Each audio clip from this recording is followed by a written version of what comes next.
Kalau zaman sekarang tuh dianggapnya bully, padahal itu gonjatan doang. Kenapa sih? Jangan sampai dianggapnya bully gitu.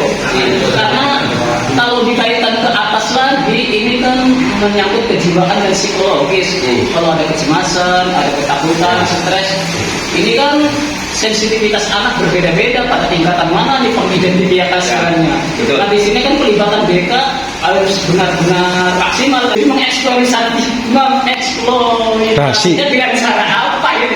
Kejiwaan dan lain-lainnya.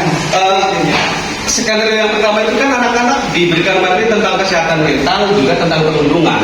Yang dinamakan dari perundungan berarti kan ada 4. Ada yang dengan fisik, pemukulan, ada yang dengan verbal, ada yang dengan medsos, apa mana baca yang keempatnya kan begitu. Dan sama fasilitator itu nanti akan dijelaskan ketika yang contoh verbal kan begitu, saling ejek nama orang tua itu termasuk ke dalam perundungan, bullying. Maka di yang kedua, anak-anak untuk mencari temuan apakah kalian telah menemukan ataupun mengalami sendiri yang telah dilakukan apa perundungan atau bullying itu. Karena memang yang namanya perundungan tadi bukan hanya fisik tapi juga verbal atau bahkan mungkin melalui media sosial. Dan itu banyak terjadi sama anak-anak. Ya makanya untuk yang kedua ini, eksplorasi hasil temuan perundungan di lingkungan sekitar, biasanya anak-anak langsung banyak menemukan. Nah, karena memang terkadang ternyata anak-anak pun juga bersepas, saya juga ya tadi termasuk bullying, tetapi sama anak-anak pelaku itu dianggapnya ya guyon. Gitu. Identifikasinya bermasalah juga. Iya. Gitu. Makanya kan paling karena memang di sini pengenalan perundungan bahwa yang namanya ejekan pun juga adalah termasuk ke dalam perundungan, ya maka nanti bisa dimasukkan ke dalam hasil temuan. Kalau dari pertanyaan pemain ini nanti apakah hasilnya berupa data atau untuk ke skenario nya aja gitu. Kalau data kan berarti kita jadi tahu nih kelas 7 misalnya kebanyakan mengalami ini misalnya, nah itu untuk data atau sekedar untuk masuk ke skenario aja gitu, pertanyaan pematiknya. Pertanyaan pematik ini ya. Ini adalah pertanyaan pemantik untuk mengetahui tes awal anak-anak tentang perundungan. Ya, pengetahuan awal untuk anak-anak tentang perundungan dan apa yang dilakukannya ketika dia mendapatkan perundungan. Ya biasanya kadang anak-anak jawabannya beda-beda. Contoh, apa yang kamu lakukan pada saat kamu merasa stres atau cemas? Apa bu biasanya kalau cemas itu? Saya. Tidur. Ada. Kalau Pak Cahyono kalau lagi stres cemas nyanyi. Sama.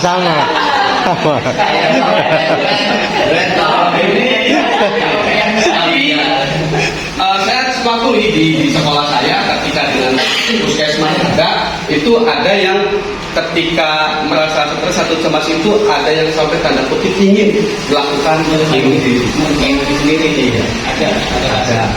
Itu. Makanya ketika ini dibuatkan pemantik, nanti fasilitator itu kesehatan mental dan perundungan kemudian dijelaskan di sini. Kemudian di skenario kan melibatkan tenaga profesional dari luar sekolah, itu Pak bisa dimasukkan ya? Bisa. Nah yang ketiganya ini aksi kampanye, yaitu anti perundungan. Gitu. Jadi setelah anak-anak diberikan materi kesehatan mental dan perundungan, kemudian anak-anak mencari temuan tentang kasus perundungan.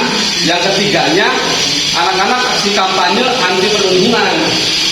Kalau di sekolah saya kemarin Pak Pengawas pun juga datang tahun lalu menggunakannya baliho gede, semua anak tuh tanda tangan di baliho.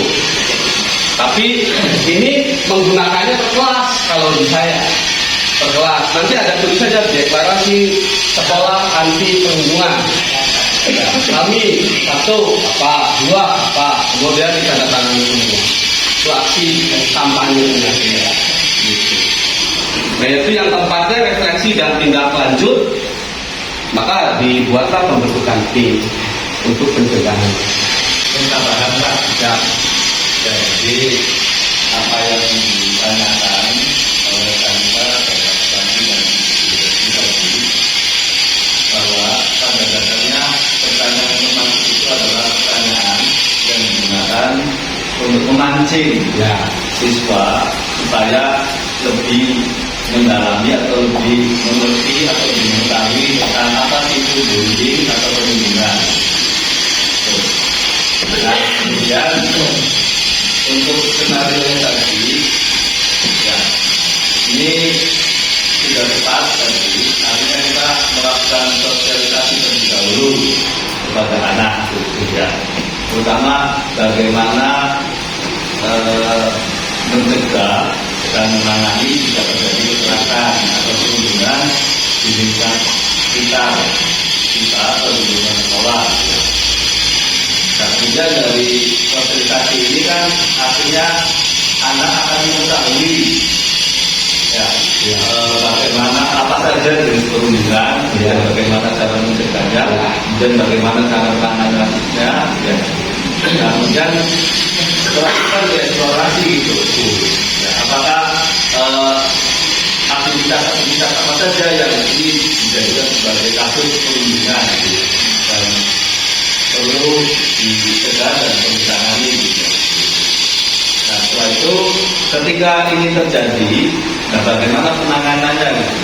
Nah, dibentuklah. Nah mungkin tadi sudah saya tambahkan, ya, di sekolah itu perlu ada satuan tugas ya, untuk melakukan pencegahan dan penanganan tindak kekerasan yang terjadi di sekolah. Ya.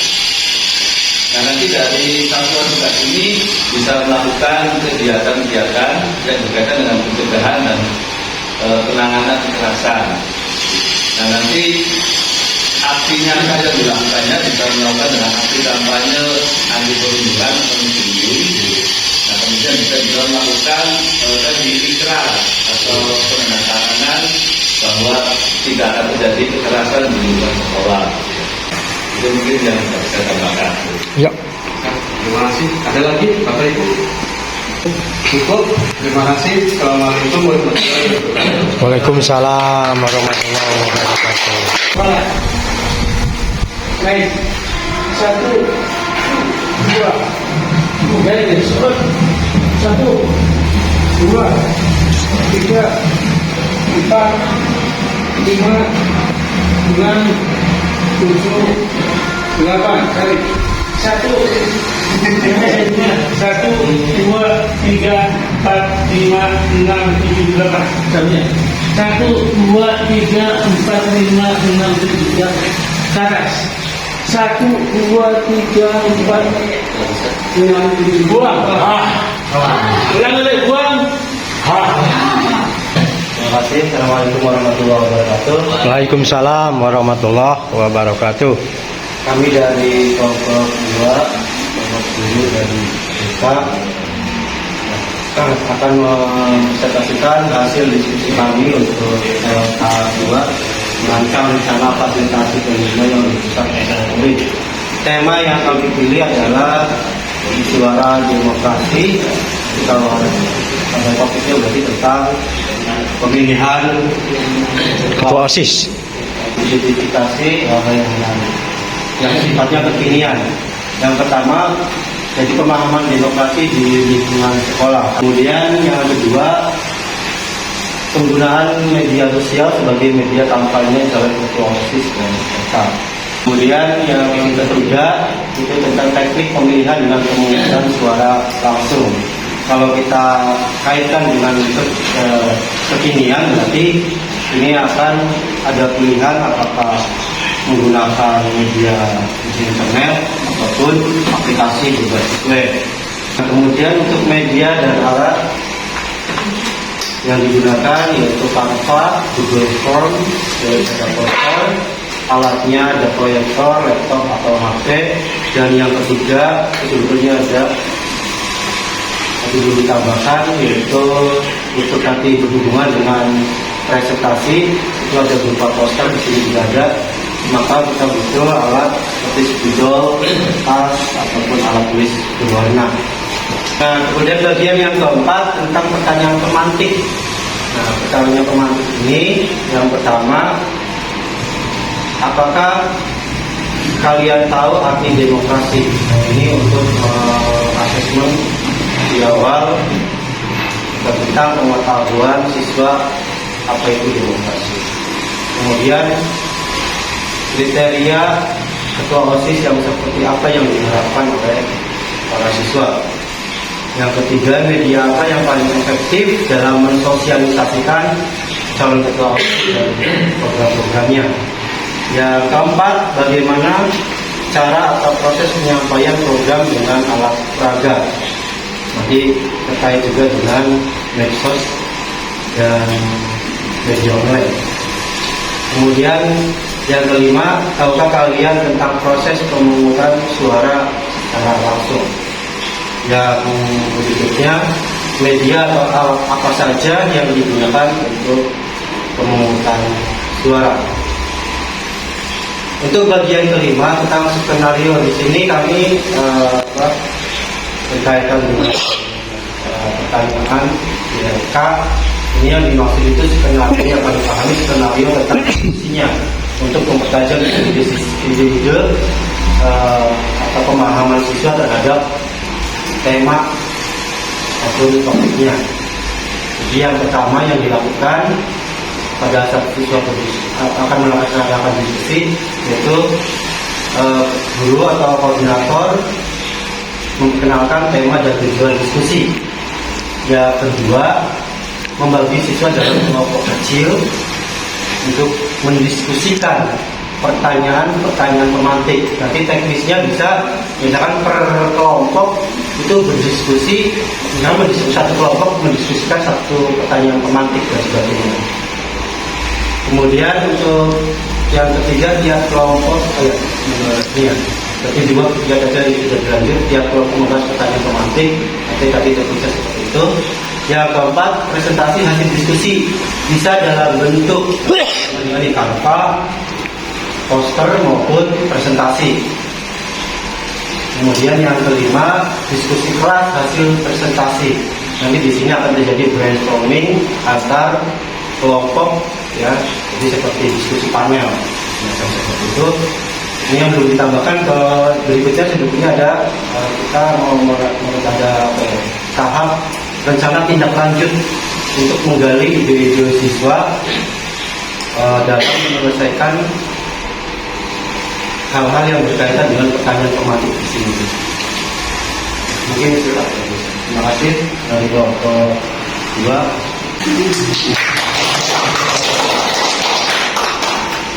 Jadi kita lanjutkan aja. Bagaimana, sudah saja? Sudah. Baik, terima kasih kami dari kelompok 2.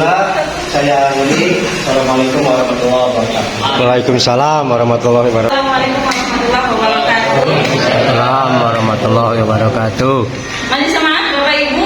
Semangat. Boleh nyanyi dulu? Boleh. Bapak Ibu tahu lagu Topi Saya Bunda? Tahu. Masih ingat ya Pak ya? Masih. Masih. Coba 2, 3. Topi saya Bunda, Bunda topi saya, kalau tidak Bunda bukan topi saya. Oke. Tepuk tangan. Nah, sekarang kita nyanyi tapi ada satu kata yang kita tidak ucapkan. Jadi kita hilangkan kata topinya, tapi tetap digerakkan. Satu, dua, tiga. Saya Bunda. Bunda. Saya kalau tidak Bunda. Bukan. Saya. Oke, itu tangan.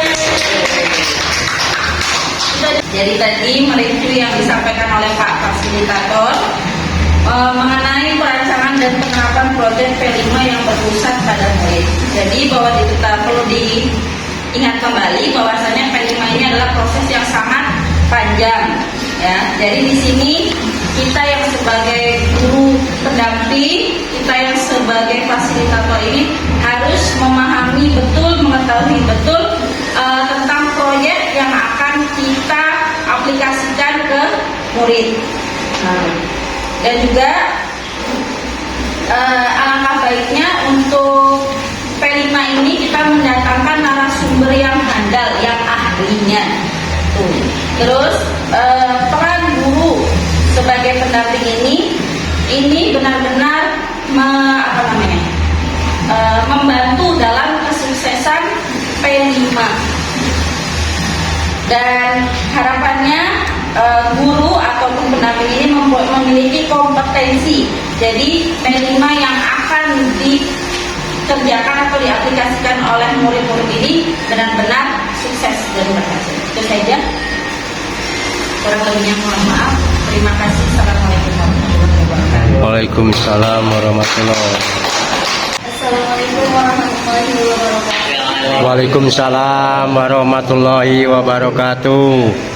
Ya, dari perwakilan SMPGRI akan mereview yang sudah dijelaskan pada pertemuan kali ini. Yang pertama bahwa pemahaman terkait dengan P5 itu sendiri, bahwa P5 ajak anak-anak bukan hanya untuk menghasilkan suatu produk, tapi juga bisa berupa keterampilan yang lainnya seperti kriteria. Selain itu, peran guru atau fasilitator itu menjadi pendukung yang sangat Krusial ya, yang urgent. diperlukan dalam P5 ini, karena selain murid, guru juga perlu membantu. Dan ada juga bahwa penilaian dapat dilakukan atau setiap kali pertemuan, seperti bagaimana murid melakukan diskusi, apakah melakukan diskusi atau aktif di dalam kelas atau bahkan justru malah diam saja. Kurang lebihnya seperti itu. Terima kasih. Wassalamualaikum warahmatullahi wabarakatuh. Waalaikumsalam warahmatullahi wabarakatuh. Assalamualaikum warahmatullahi wabarakatuh. Waalaikumsalam warahmatullahi wabarakatuh. Tadi ada beberapa hasil review dari hasil modul project yang kebetulan dari SMP 1 Lemabang 2 jam sekaligus, jadi cukup tebal dan banyak untuk mereviewnya. Dan review yang pertama memang ada beberapa komponen, kalau sudut komponen atau tahapan yang belum tersempurnakan, belum maksimal, sehingga kami menerima masukan, menerima review apa saja yang perlu kami lengkapi terkait dengan hanya istilahnya saja. Ada istilah berkembang dan tidak berkembang, sementara ini mencantumkan tadi apa Pak? Mahir. Nah, itu hanya istilah itu, dan mungkin kami akan menyesuaikan dengan kalimat umum yang mungkin bisa dipahami oleh semua kalangan untuk istilah-istilah di dalam P5. Itu yang mungkin bisa kami sesuaikan lagi dalam modul P5 yang akan kami gunakan di sekolah kali. Mungkin itu saja Pak. Assalamualaikum warahmatullahi wabarakatuh. Untuk luar biasa dan menerima di review atau menerima adanya masukan yang masukannya cukup baik untuk dikembangkan di sekolah masing-masing. Kemudian dari kelompok LA PGRI dan Beliau Umar sangat merespon sekali terhadap adanya review tadi, sehingga memberikan suatu bukan suatu masalah, memberikan sesuatu yang nanti akan dikembangkan dan akan diteruskan, bukan bukan dipotong-potong, tapi diteruskan dalam arti meneruskan, yaitu sesuai dengan arahan dan tujuan untuk mempelajari teknik